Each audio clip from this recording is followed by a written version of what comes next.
Hey guys, Stephanie here again. I have another fun two-page layout up for you today. Hope you enjoy it. So for this week's video, I thought I would put together another two-page layout because I enjoyed doing the last one so much. These are some pictures from our honeymoon that I never got around to scrapping.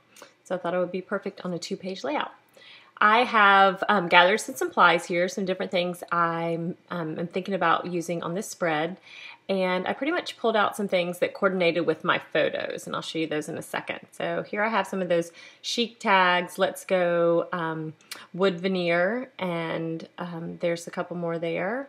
Then these are some chic tags, little labels, and different types of embellishments. They have different words in there, summertime, and then they also have some gold little bits that I liked. Some fancy pants, buttons, some of the Maggie Holmes frames. I'm not quite sure what direction I'm going to go with this page, but I just pulled out some things that I thought would go well. So those are some of the crepe paper Open Road thickers.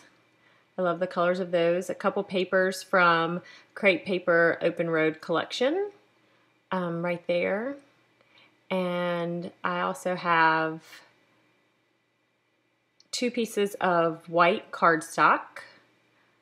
And those are going to be my base pages. So I'm thinking some of the paler colors, using kind of this side here, the blues and the greens, a little bit of the gray. That's kind of the color palette that I'm thinking I'm going to stick with, and the base as a white cardstock there.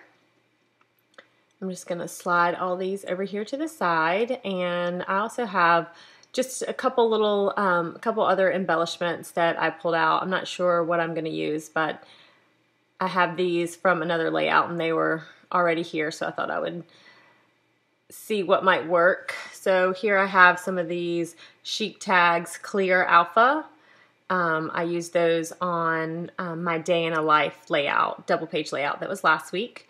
I have some Open Road chipboard, embellishments, cardstock embellishments. And I also pulled out some of the Open Road stitched banners. I thought they might work with the layout and the colors that I picked.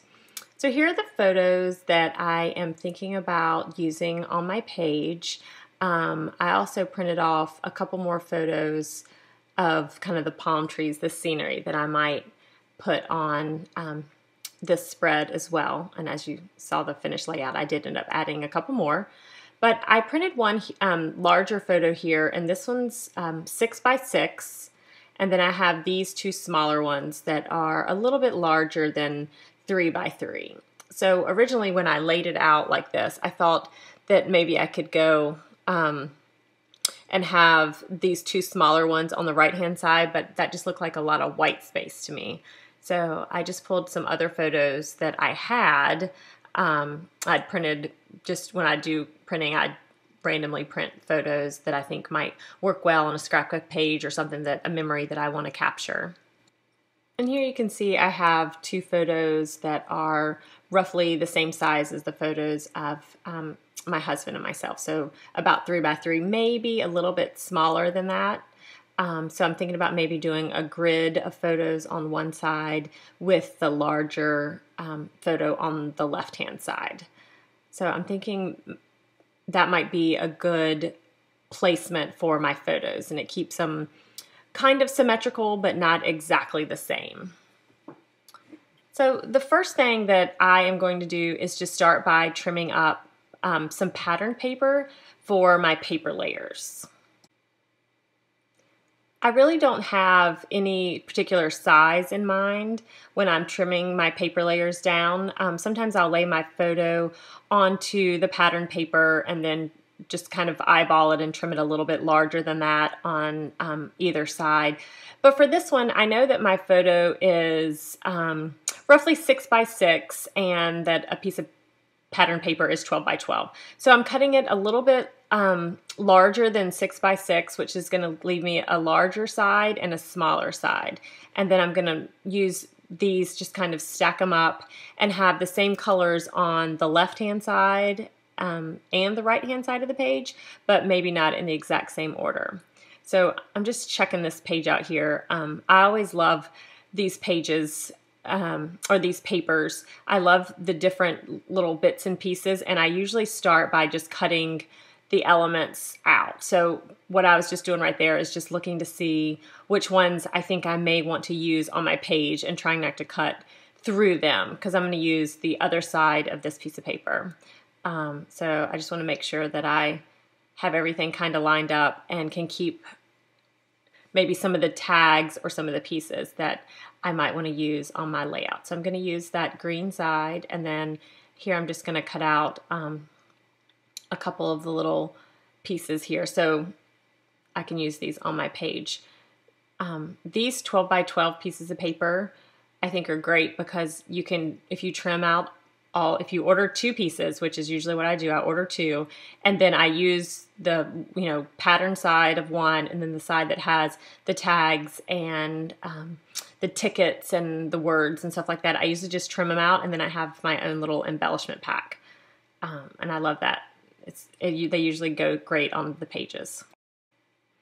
Okay, so I'm just going to trim up one last piece of pattern paper, which gives me a good bit of layers and also a variety. So I have a couple bold patterns like that blue flower you see there, and then I have a couple of neutrals in there like the blues with the clouds in the sky, and then the brick wall, and then there's the yellow smaller flowers in there. So when I do my paper layers, I usually alternate between a neutral paper layer and a bold paper layer. So there you see the clouds are on the bottom, or the sky is on the bottom, and then I put a bolder paper there.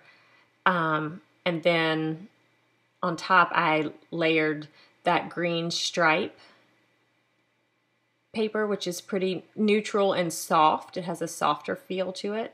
So I usually just go back and forth and try to figure out what works best, or just eyeball it, what is appealing to me. And I usually layer my photos onto the neutral paper. So I usually will go neutral, bold, neutral, and then my photos, or I might tuck in a couple more bold layers in with those neutral papers. So as you'll see when I get everything laid out, I usually end up with my photo on top of a neutral layer. That just seems to be a little bit more appealing to my eye when I'm putting my pages together. But again, it's just a personal preference. So you see there, I'm just laying my papers kind of in the fashion I just mentioned, with that softer green right there on the top. And that green was a little bit too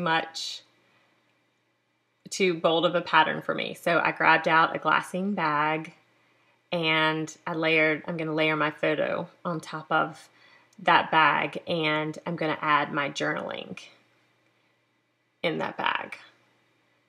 So that's my kind of my neutral layer that my photo is going to be on there. And then I'm going to pretty much do the exact same thing over here on this side. So on this right hand side, I'm going to start building my layers again, keeping with that neutral bold pattern. And I don't want it to be I don't want it to mirror exactly what is on the left-hand side of the page. So I want it to that yellow paper I didn't use on the left-hand side, and then the bricks are on, that brick paper is on the bottom on the left-hand side. So I wanted to have the same elements, but I don't want it to be exactly the same. And so I'm going to layer my photos there kind of in a little bit of a grid. And I'm just switching them around, trying to get the placement right. I didn't want to have two portrait photos side by side with the two trees, so I want it to be a little bit more even. Here is one of those tags that I cut out of that 12 by 12 piece of paper, and it says destination on it. So I'm going to use that alongside my larger photo, the photo on the left hand side. So I'm going to add this little tag right along the left-hand side of my photo, tucking it underneath, and I'm probably going to adhere it to, I think I am going to adhere it to the front of that bag. So right in front of the pocket, so you can still slide something in and out, but that it looks like it's just part of the pocket. I'm just going to eyeball everything. Usually, if you've watched my videos, you know my typical process is to build all my layers, put my photos in place, and then take a look at it and add a couple more pieces before I start adhering everything down or stapling everything down. So I slipped the tag in the pocket there just to get an idea of what that's going to look like. And I'm going to try out a doily on this side of my page. I'm thinking I might be able to add a little bit more texture and dimension. So I'm just going to lay my photos back on top. But after I laid them on top, I felt like you couldn't really even see it. And I didn't want it sticking out any farther on that right-hand side. So I think I like it like that. And so the main part of the page with the photos and the paper layers is pretty much built. So now I'm just going to start by adding and trying out a couple different embellishments and seeing what might work with the page, and the different colors that I have picked out so far. So I'm just going to go through and see what might work. And when I look through my embellishments, I'm looking for colors that that I can help pop from the bottom pattern paper layers. So like that one banner on the right that says the best is has a little bit of yellow in it. So I'm thinking maybe it can help those flowers from the paper layer kind of pop a little bit. And then the tag in the top left has that minty green bit with a little bit of gold accent. And I like that, the look of the gold with the page. It adds a little more depth to the page, I think. And then as always, I love wood veneer. So I'm just going to pull out a couple pieces here that I think might work with my page. This one says the places we'll go, and that one says our vacation. So I'm just going to add a couple little bits on our on the page and see, you know, what looks good and how things come together. These are some of those crepe paper open road embellishments. And I just pulled out a couple little circles that I thought might work on my page. And I'm not sure why this process takes me so long. So I guess I just look for things that coordinate or might go well with my photos.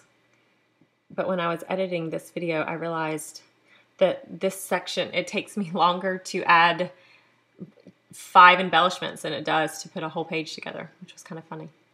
So I'm just going to add a couple around the photos. I like to add embellishments to the left and the right of my photos, but I don't usually add it to every single photo. So I usually keep a couple, so it's a couple just as they are, just the photos by themselves, so it's not too overwhelming. Just going to try to add a couple more little embellishments and speed the video up a little bit because this is just my indecisiveness coming through.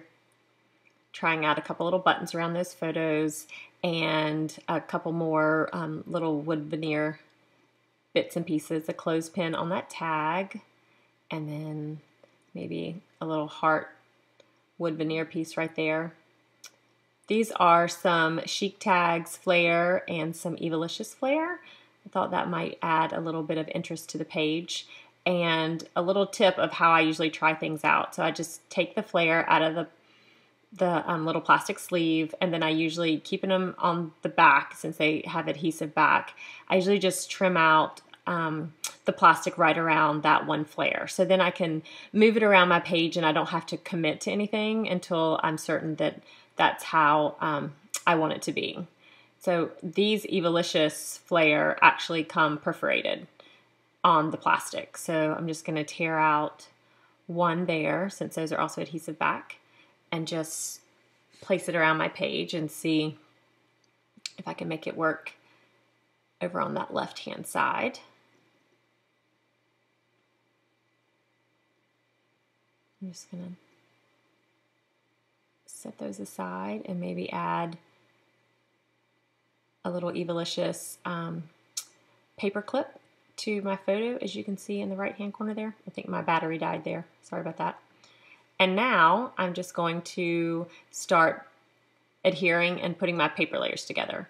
So this is a bag here, and as you can see, I added 3 staples so my tag wouldn't slip down any further. This, you won't be able to see that because it's going to be underneath my photo. So I just added 3 staples and then trimmed off the bottom end, which you don't even have to trim off the bottom end, but that keeps the tag from slipping down any further into the bag and getting lost in there, so you can kind of easily pull it out. And with large paper layers or multiple paper layers, I usually staple the middle and then curl up my edges. And I actually like stapling better than using adhesive because I feel like I use a lot of adhesive when I'm adhering 3 or 4 layers together. So here I'm just gonna staple it together and then curl up my edges just a little bit so they're not so flat on my page. And I'm gonna trim off this little bit here so you can see a little more of that blue peeking out underneath. And then I'm going to add the bag right back on top and then place my photo on there. And now just to adhere the bag, I'm going to use my tape runner. And for my photo, I'm going to use my pop dots and add 1 in each corner and 1 in the middle. And I like adding my photos with pop dots because I feel like it adds a little bit more height to the page and it gives that little bit of a drop shadow onto the paper layers. I'm going to tuck that little tag back in there. And I think I'm going to staple it to the front of the bag. Just want to make sure you can see that bag underneath, so I just pulled that up really fast before it was completely adhered. I just want you to be able to see the tag and the destination. Just going to staple that in place, and I'm going to try to tuck it in underneath and kind of curl up the edges just a little bit so it has a little bit of movement. And I'm just stapling it to the front part of the bag so I can still slide the tag in. And here I have that little info tag with that Chic Tags info tag, and I want it to stick out from the pocket a little bit, so I just stapled it directly onto that office supply tag so I didn't have to worry about losing it in there. I'm going to use some adhesive to add my wood veneer and then go ahead and stick down my flare because I'm pretty happy with that side. And I'm going to do the exact same thing over here on this side. So I'm just going to speed up the video a little bit. I'm just going to build up my layers the exact same way and add my photos just like I did on the left hand side. Again, I'm going to use my stapler, the tiny attacher, which I love and I use for everything. And then I'm just going to add my photos there with the pop dots. And then add the extra little embellishments right around my page on that right hand side on the photos. So I've never done, this is the second 2-page layout that I've ever completed. And I actually really enjoy them. I thought it was really fun to try to mix the elements together and have the left side and the right side kind of as 2 separate pages that could stand alone, but that together they just look so complete and so nice. It was nice to work with that larger photo and then a smaller grid of photos instead of just 1 or 2 photos on my page, what I usually do, which was really fun. So now the last part is just to adhere down the paper layers with a little bit of adhesive, and then I'm probably going to run back and use my glue gun just to make sure they stay in place. As you can see, my sun is going down outside my window, so I want to get this page done as quickly as possible. I just thought that I would add a little bit of title in the bottom of my photo. I'm going to add the word paradise because that's what the photo looks like to me. And when I add my titles, or when I use thickers onto photos or something that I'm worried that it may not be able to come right up or make sure it's even or straightened up, I usually start from the right-hand side with the last letter and then work my way back. This makes sure that I wanted it to be kind of even with the edge of my photo, the right-hand edge of my photo. So that's a little helpful hint, a little helpful tip. Start from the right-hand side with your thickers, and then spell your word from right to left, and then you're able to line it up exactly where you want it and try to keep it pretty straight. For the last little bit, I just want to add a couple paint splatters around my page. I like white, but this looks a little white on the bottom left-hand corner and the top right-hand corner of either side of the page. So I thought I would add just a little bit of paint splatters, and I'm going to use my mist to do that. I grabbed out two of my October Afternoon sprinklers. These are some older ones that I've had for a while. One is a little bit of a gray, like a soft gray, and the other one is a blue. So as you can see, I'm not sure if you can really see from that picture, but you can probably see in, when I do it in the right-hand corner, I just unscrew the cap and let it get a little bit of paint on there, and then gently tap the top edge, and you'll see the paint falls right off. I know Wilna often uses her paintbrushes and sticks her paintbrushes in there and lets it fall off the paintbrush. I just didn't have one handy. And then I'm going to do the exact same thing with that lighter blue shade, just to pull out a little bit of the blue papers, and then a little bit of the blue for my photos. So I just have the top off there, and I'm just gently tapping it. To get the bigger splatters, I find that the higher up I hold the cap, the bigger the splatter is, or the more like a splat it makes rather than just a little dot. So if you're trying that out, hold it up higher and it works better. And that's it. Here's a look at my finished page, my 2-page layout. I really enjoyed putting this one together. A couple detail shots for you. And thanks so much for joining me. As always, let me know if you have any questions or if I can do anything to help you out. Have a great day, guys.